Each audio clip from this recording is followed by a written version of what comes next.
En el mes de noviembre de 1967, durante la guerra de Vietnam, el ejército norvietnamita estaba decidido a desalojar completamente de presencia estadounidense a la región de las tierras altas centrales del país. Para ello, redirigió hacia allí a miles de tropas, más concretamente a una zona en la que coincidían las fronteras de Camboya, Laos y Vietnam del Sur. Su objetivo principal era destruir las bases militares que tenían las Fuerzas de Operaciones Especiales norteamericanas en Ben Ge y Dak To, a unos 8 y 16 kilómetros al este del límite con Camboya. El principal interés era despejar así la denominada Ruta de Ho Chi Minh, la vía más importante que tenían los norvietnamitas para enviar suministros a sus fuerzas en el sur del territorio y al Vietcong. De esta manera lograrían también desviar la atención de los estadounidenses hacia las afueras del país y podrían abrirse paso más fácilmente para recuperar el control de los centros urbanos.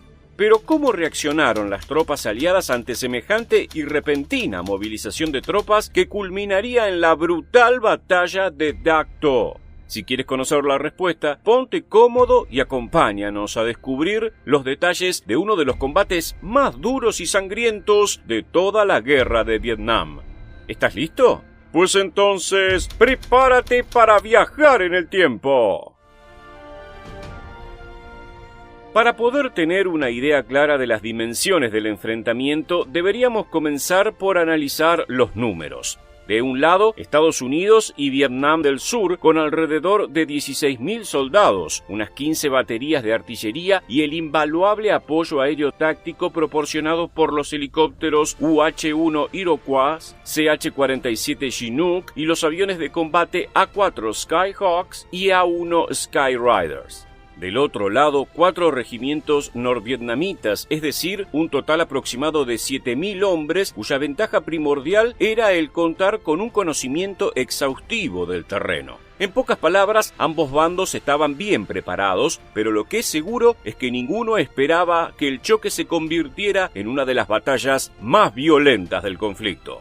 En cuanto al terreno, el soldado estadounidense Robert Bart Smith lo describió así para la revista Vietnam.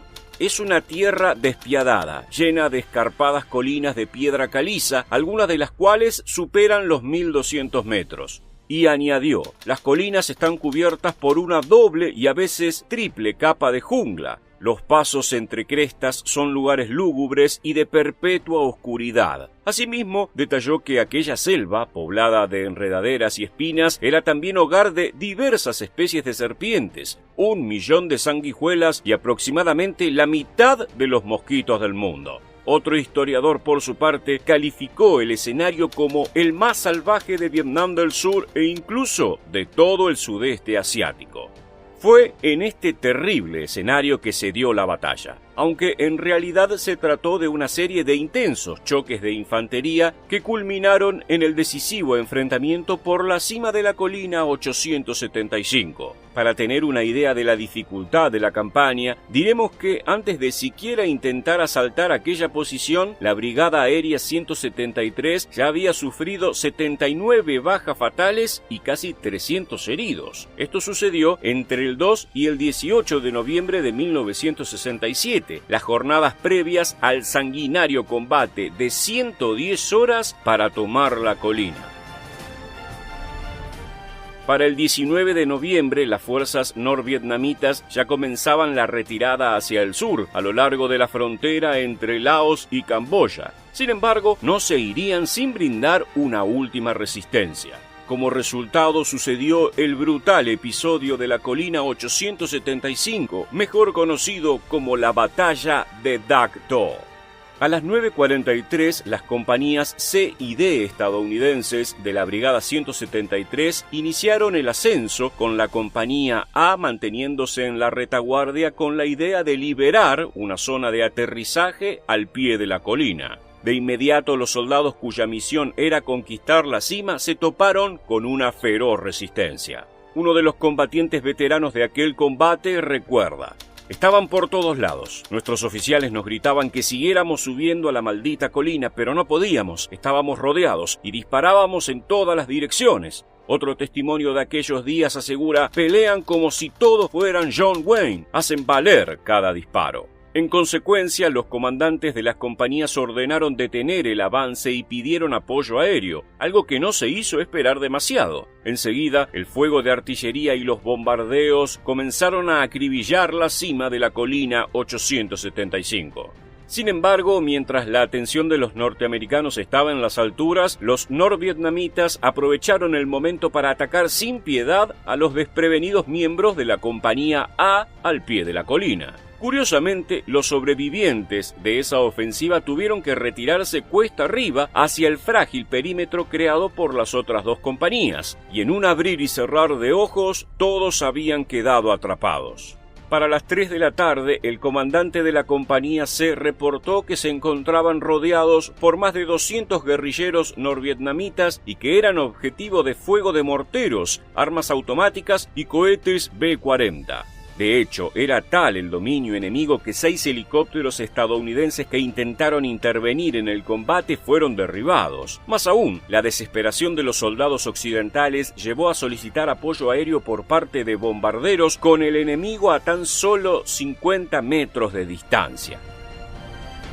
Inevitablemente, esta cercanía del apoyo aéreo acarreó la peor tragedia de fuego amigo de la guerra de Vietnam para Estados Unidos, cuando unos 42 soldados fueron víctimas del ataque y otros tantos resultaron heridos. Uno de los sobrevivientes de ese ataque relató: «Hubo montones de muertos después de esa bomba, y luego no sabías a dónde ir, no sabías dónde esconderte, hasta dormías con cadáveres. Yo dormí con Joe, que estaba muerto, pero me mantuvo caliente». Al día siguiente, el 20 de noviembre, y luego de un lento y penoso avance causado por los hábiles francotiradores norvietnamitas, los refuerzos finalmente lograron llegar para relevar a los extenuados soldados situados a medio camino de la cima. El escenario de esos días era infernal. El historiador Edward Murphy escribió: «El olor acre de carne en descomposición y putrefacción combinado con los olores de vómito, heces, orina, sangre, pólvora y napalm se grabó permanentemente en la memoria de quienes estuvieron en la colina 875».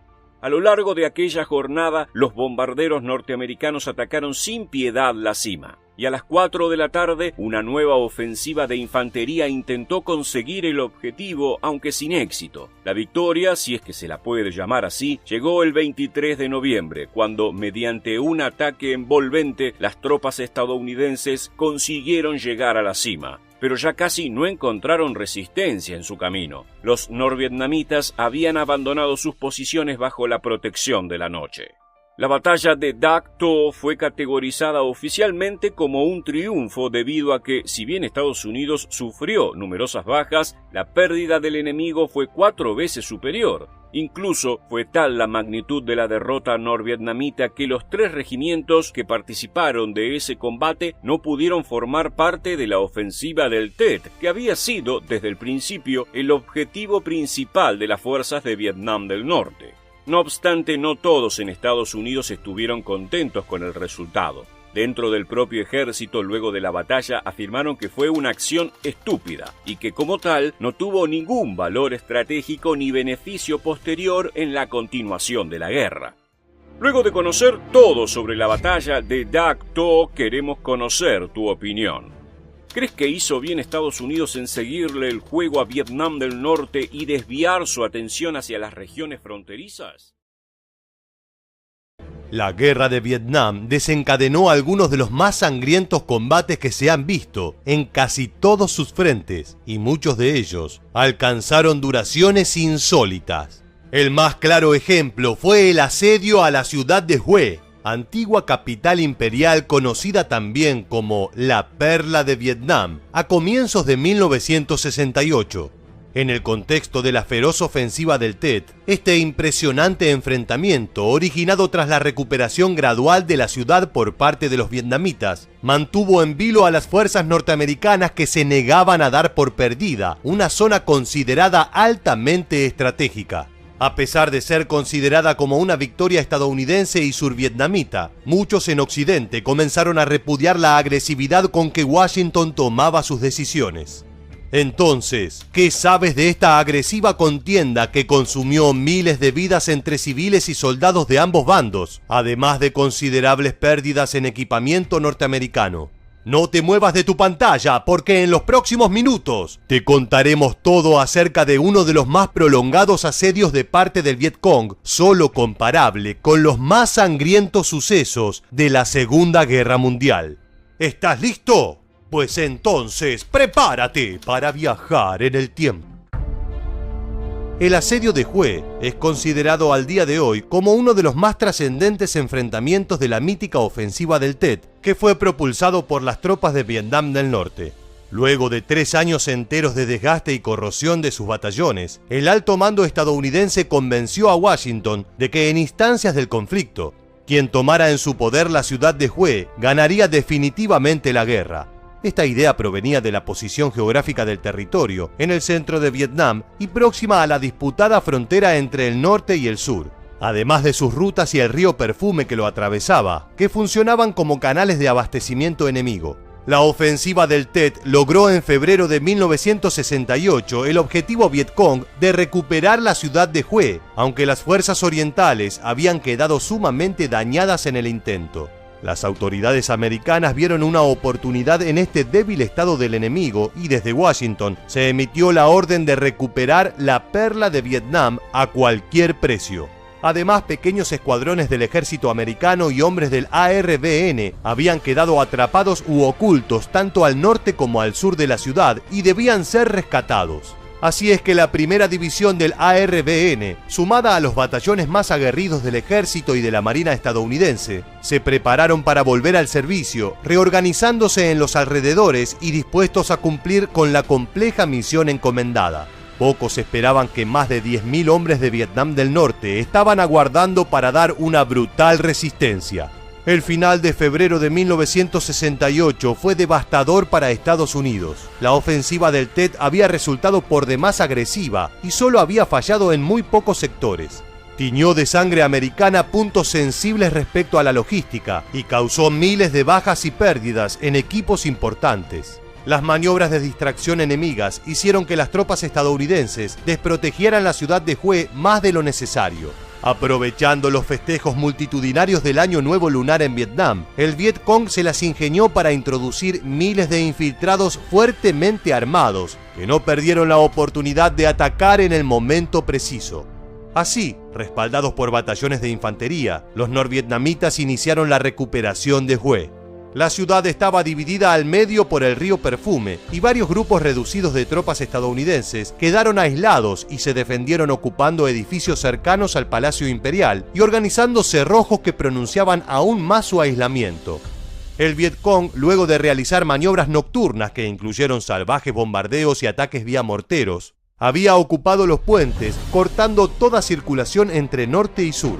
Ya con una gran parte de la ciudad destruida, ¿cuánto más podrían resistir los marines americanos? Mientras el Vietcong buscaba casa por casa a todos aquellos que hubieran colaborado con las tropas enemigas, llevaron a cabo fusilamientos callejeros que determinaron la muerte de más de 6.000 civiles. Una primera columna de marines fue enviada al rescate de los soldados atrapados y sin esperanza de salir con vida de sus escondites. Sin embargo, este intento fue rechazado con ferocidad por los norvietnamitas y los marines se vieron forzados a replegarse. En un segundo intento por liberar los puentes del río Perfume, un batallón de 100 soldados sufrió la pérdida de 56 de sus hombres. Todo esfuerzo parecía en vano. Estados Unidos envió 4 tanques para un tercer intento de hacer retroceder al Vietcong y liberar la parte sur de la ciudad de Hue. No obstante, y tras casi 5 días de lucha urbana, los marines solo pudieron avanzar 3 kilómetros, gastando además un verdadero arsenal. Finalmente lograron tomar uno de los 2 puentes y unas torres de gran importancia táctica, ubicadas al sur del Palacio Real, donde se apostaban las autoridades del Vietcong. Los generales survietnamitas, quienes simultáneamente intentaban liberar la zona norte de la ciudad en su avance hacia el sur, solicitaron refuerzos urgentes. Estaban siendo repelidos. Se pactó entonces que esas tropas se concentrarían en atacar el Palacio Real desde el norte, mientras que los marines acumularían refuerzos y avanzarían desde el sur para desalojar al alto mando norvietnamita. El asedio al palacio fue resistido por el Vietcong durante días de interminables ataques y lanzamiento de artillería. Finalmente, el 22 de febrero, los líderes del norte abandonaron la fortaleza y huyeron. Las autoridades survietnamitas y americanas acordaron terminar de expulsar cualquier rastro del Vietcong de la ciudad. Esta tarea se dio por finalizada recién el día 2 de marzo de 1968. Las bajas en el ejército survietnamita fueron cercanas a las 450, con más de 1000 heridos, mientras que el ejército americano sufrió 74 muertes y más de medio centenar de heridos. Los marines padecieron 142 bajas y más de 850 heridos. Del lado norvietnamita no se conoce una cifra oficial de bajas. Mientras que muchos historiadores calcularon más de 2.500, las autoridades del alto mando americano indicaron números superiores a los 5.000 hombres derribados en combate. Además de los 6.000 civiles caídos en manos norvietnamitas en una verdadera masacre, se estima que más del 80% de los pobladores locales perdieron sus viviendas a causa de los bombardeos y del intenso fuego de artillería provisto por ambas partes. Cuando la prensa estadounidense publicó estas cifras, el escándalo popular se desencadenó de inmediato. El asedio de Hue fue una batalla planificada para resolverse en 6 días y, sin embargo, había llevado más de un mes de lucha cuerpo a cuerpo. Así, la opinión pública, que veía como antipatriota la idea del final de la guerra, comenzó a revertir su postura. Ya en el final del video, es tu turno de responder. Conociendo el desarrollo de esta sangrienta batalla, ¿crees que Estados Unidos desperdició fuerzas y malgastó las vidas de sus hombres caídos en el legendario asedio a la ciudad de Hue? Marzo de 1972, Vietnam. Aunque Estados Unidos prosigue el retiro de sus tropas, la guerra sigue más que encendida. Todavía quedan decenas de miles de soldados norteamericanos que acompañan a unas fuerzas survietnamitas expectantes. Los defensores de Saigón han sufrido cerca de 22.000 muertes por año desde 1969 y el gobierno ha llamado a cada hombre disponible para formar parte del ejército.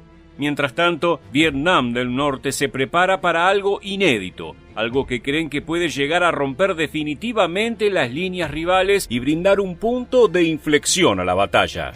No falta mucho para que la celebración de las Pascuas vea el inicio de una operación a escala masiva. Pero, ¿cómo era el plan y por qué sus resultados se vieron fuera del campo de batalla? Ponte cómodo, sube el volumen y presta mucha atención durante los próximos minutos. ¿Estás listo? Pues entonces, prepárate para viajar en el tiempo. Para 1972, Estados Unidos ya estaba en plena retirada de Vietnam y sus tropas se habían ido desde las zonas fronterizas hacia la costa y el interior. La idea del presidente Richard Nixon era la vietnamización, expandir, equipar y entrenar a las fuerzas de Vietnam del Sur para que pudieran retomar la lucha por sus propios medios.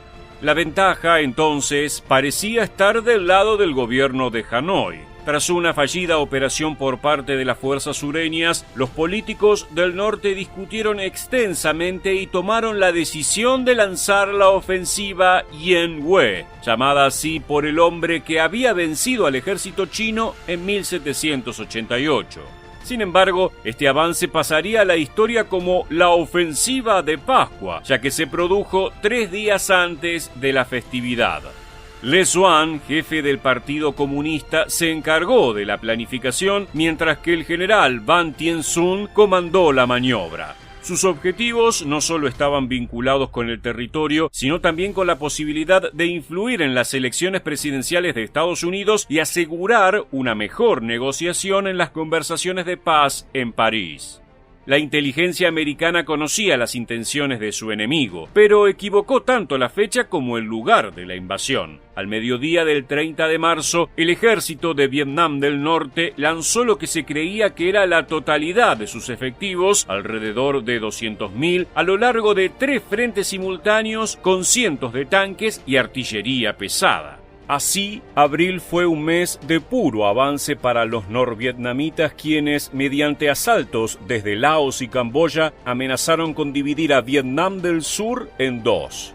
En principio, las divisiones 304 y 308 del norte atravesaron la zona desmilitarizada con 2 regimientos de tanques. Luego avanzaron sobre las bases de artillería del primer cuerpo del ejército de la República de Vietnam, comandado por el general Hon Sum Lan. Llevada a cabo a una escala nunca antes vista, la maniobra coincidió con el monzón estacional que impedía los ataques aéreos. Además, los norteños llevaban armas antiaéreas que hacían peligroso un bombardeo a baja altitud. Si bien la batalla duró casi un mes, el 27 de abril todo acabó.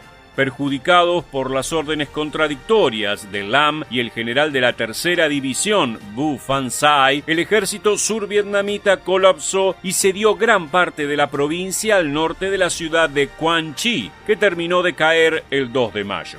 Ese mismo día, Lam fue reemplazado por No Quan Chion, ex líder del cuarto cuerpo. Al tercer cuerpo no le fue mucho mejor. Los norteños partieron desde el sur de Camboya para hacerse con las bases de Loc Ninh, Quan Loy y An Lao. Los Rangers vietnamitas y el 9º regimiento repelieron la avanzada, pero poco a poco los atacantes rompieron las líneas y redujeron el perímetro de defensa a casi 1 kilómetro cuadrado.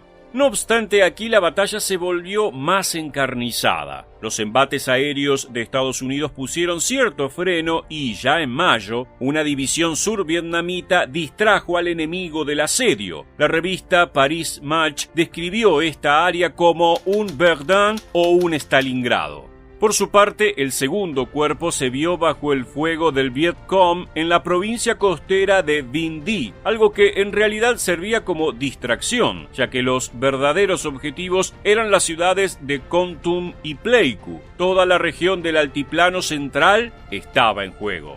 Fue John Paul Vann, director del segundo grupo de asistencia regional de Estados Unidos, quien se dio cuenta de la situación y avisó al comandante Mo Zu que el golpe principal llegaría desde Laos. Lo curioso fue que, inexplicablemente, Vietnam del Norte detuvo su ataque por 3 semanas. Eso dio tiempo no solo a que el propio Vann se hiciera cargo personalmente de la defensa ante la falta de decisión de Su, sino también a que el americano ordenara bombardeos de B-52 que, junto con los helicópteros, devastaron a los oponentes y sus tanques T-54.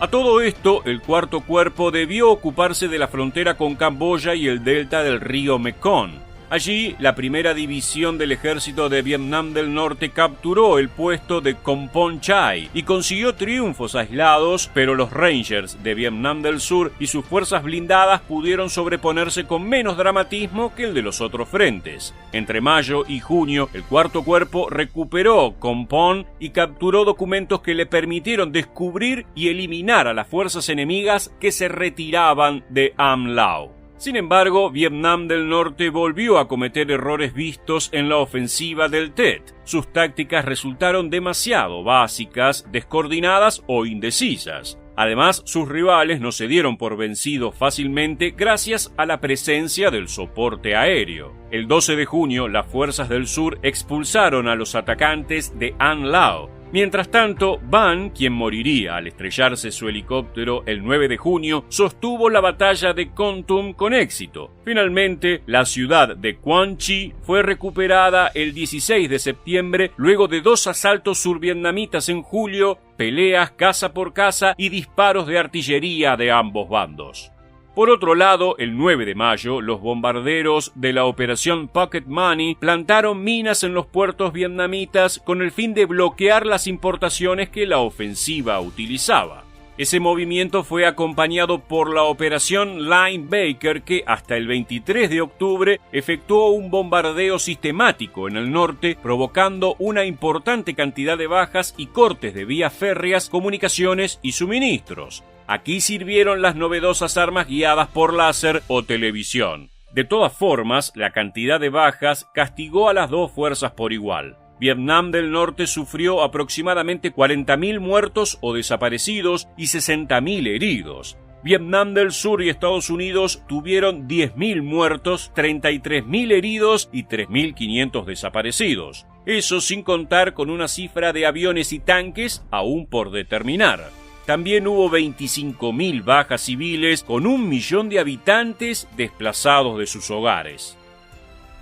Pero a pesar de todo, Vietnam del Norte pudo asegurar un territorio valioso de cara a futuras ofensivas y lograr que el país norteamericano le hiciera concesiones en los acuerdos de paz de París. Una de ellas sería justamente el retiro de las tropas, lo que llevaría a una ofensiva en 1975 que concluiría la guerra con un triunfo comunista. En resumen, aunque la ofensiva de 1972 no tuvo éxito, la vietnamización de Nixon tampoco se pudo consolidar. Las Pascuas vietnamitas llegan a su fin, pero queda una pregunta por hacer. Teniendo en cuenta la posibilidad de una ofensiva, ¿piensas que la retirada de las tropas de Estados Unidos fue apresurada? Déjanos tu comentario en la bandeja aquí debajo. También te invitamos a suscribirte y activar las notificaciones para conocer muchos más sucesos militares que dejaron su huella en la historia.